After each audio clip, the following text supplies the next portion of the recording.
Saudara-saudara yang dikasihi Tuhan, kita melanjutkan pembacaan kita pada saat ini yang diambil dari Injil Lukas pasal 3 ayat 1 sampai 6. Dikatakan demikian. Dalam tahun ke-15 dari pemerintahan Kaisar Tiberius, ketika Pontius Pilatus menjadi wali negeri Yudea dan Herodes raja wilayah Galilea, Filipus saudaranya raja wilayah Iturea dan Trakonitis, dan Lisanias raja wilayah Abilen, pada waktu Hanas dan Kayafas menjadi imam besar, datanglah firman Allah kepada Yohanes anak Zakaria di padang gurun. Maka datanglah Yohanes ke seluruh daerah Yordan dan menyerukan, "Bertobatlah dan berilah dirimu dibaptis, dan Allah akan mengampuni dosamu." Seperti ada tertulis dalam kitab nubuat-nubuat Yesaya. Ada suara yang berseru-seru di padang gurun, "Persiapkanlah jalan untuk Tuhan, luruskanlah jalan baginya. Setiap lembah akan ditimbun, dan setiap gunung dan bukit akan menjadi rata. Yang berliku-liku akan diluruskan, yang berlekuk-lekuk akan diratakan, dan semua orang akan melihat keselamatan yang dari Tuhan." Demikianlah Injil Tuhan kita Yesus Kristus, yang berbahagialah setiap kita yang mendengarkan dan yang memeliharanya. Maranatha.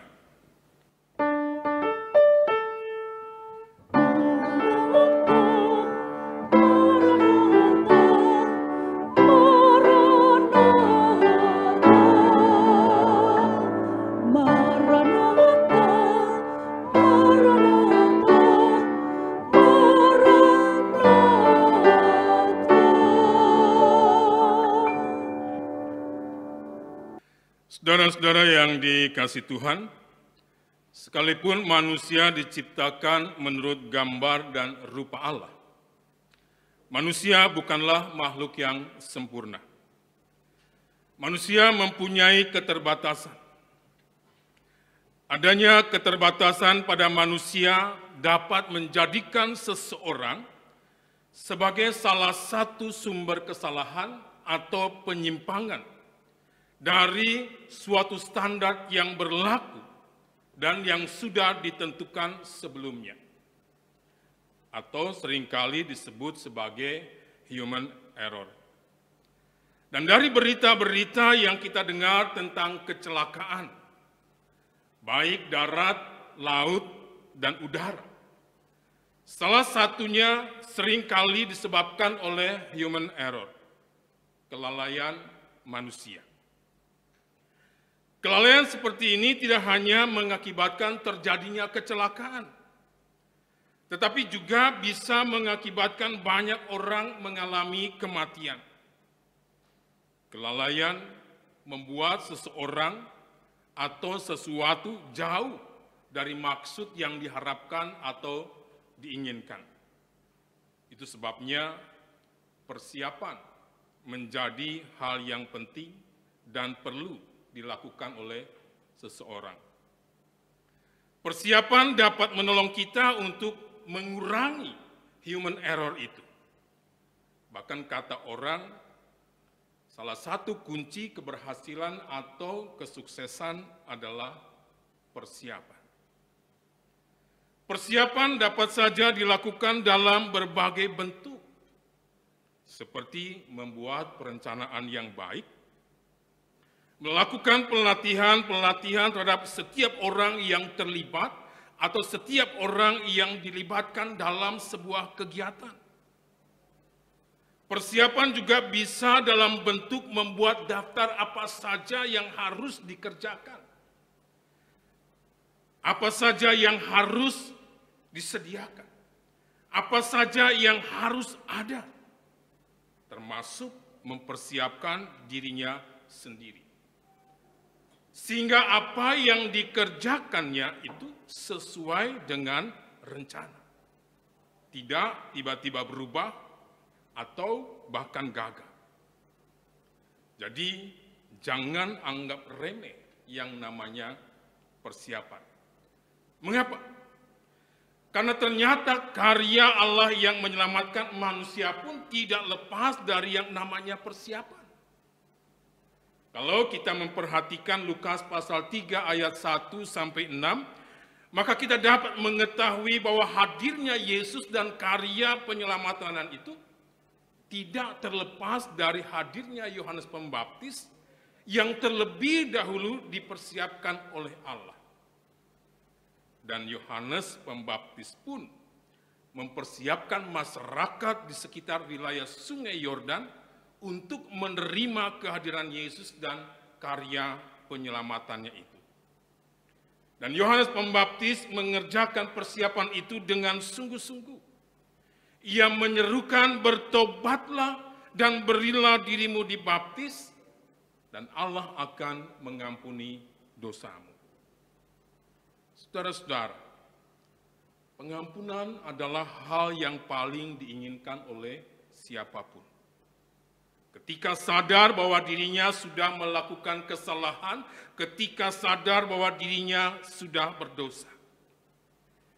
Tetapi kesadaran saja tanpa disertai dengan pertobatan akan menjadi kesadaran yang tanpa arti atau sia-sia. Begitu juga dengan baptisan. Tanpa pertobatan, baptisan menjadi tidak berarti. Sementara pengampunan Allah tidak pernah ada dispensasi. Tidak pernah ada pengecualian selain pertobatan.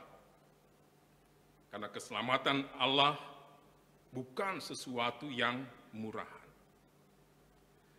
Sebab itu, pertobatan yang sesungguhnya tidak cukup hanya disimbolkan dengan menerima baptisan, tetapi juga harus mengubah arah hidupnya, harus mengubah pola pikirnya, harus mengubah gaya hidupnya.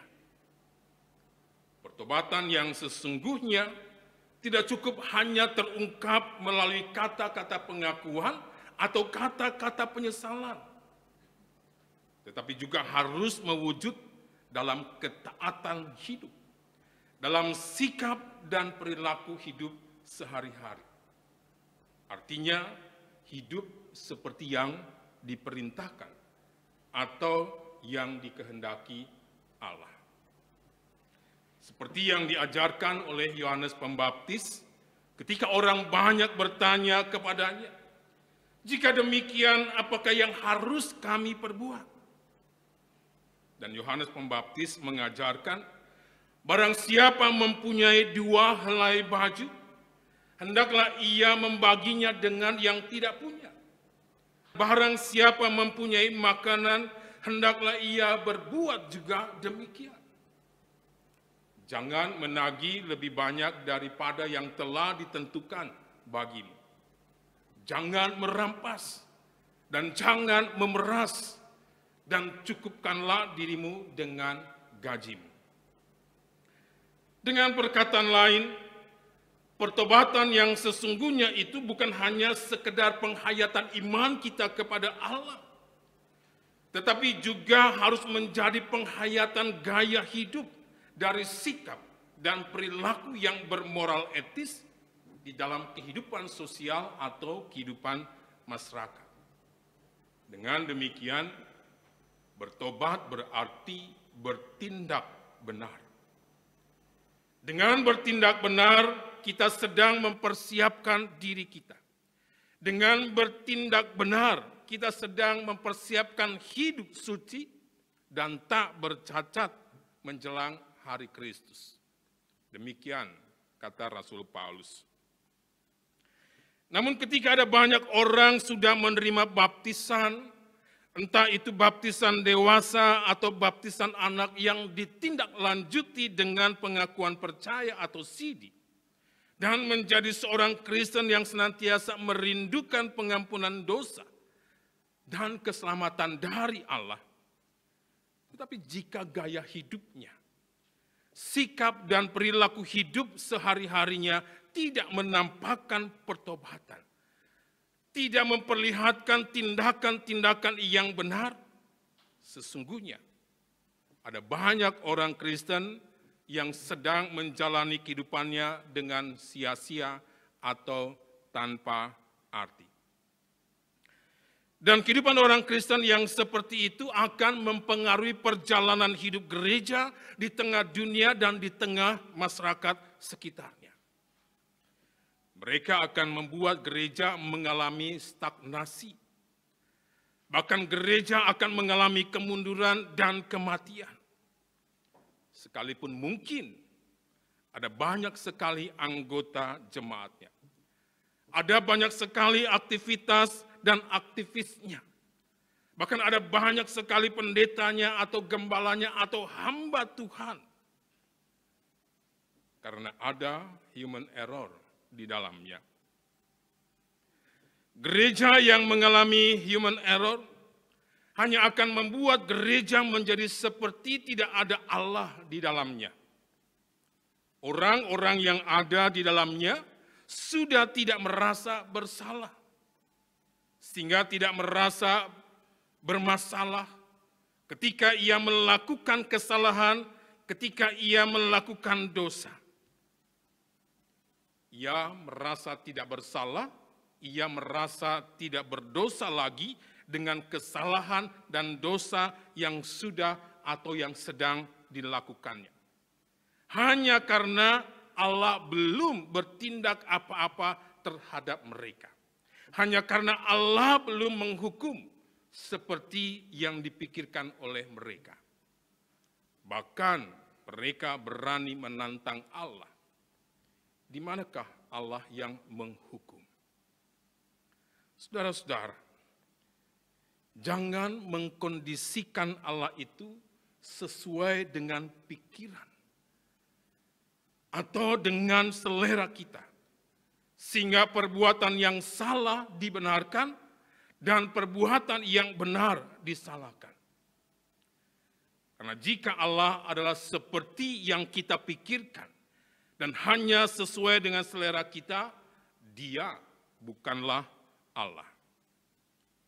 Jika Allah dan firman-Nya serta otoritasnya tidak lagi dihormati, tidak lagi dihargai di dalam kehidupan umat dan gerejanya, di dalam proses pengambilan keputusan hidup, maka kebenaran pun akan menjadi abu-abu. Bahkan kebenaran akan menjadi kabur dan hilang. Namun ingat, Allah adalah Tuhan yang tidak pernah lalai. Allah adalah Allah yang sabar terhadap kita. Allah hanya ingin kita bertobat. Dan Allah akan menepati janjinya. Ia akan datang untuk menyucikan, Ia akan datang untuk memurnikan, bahkan Ia akan datang untuk menghukum. Dan Allah akan memulainya dari gerejanya. Seperti yang dikatakan dalam 1 Petrus pasal 4 ayat 17. Karena sekarang telah tiba saatnya penghakiman dimulai.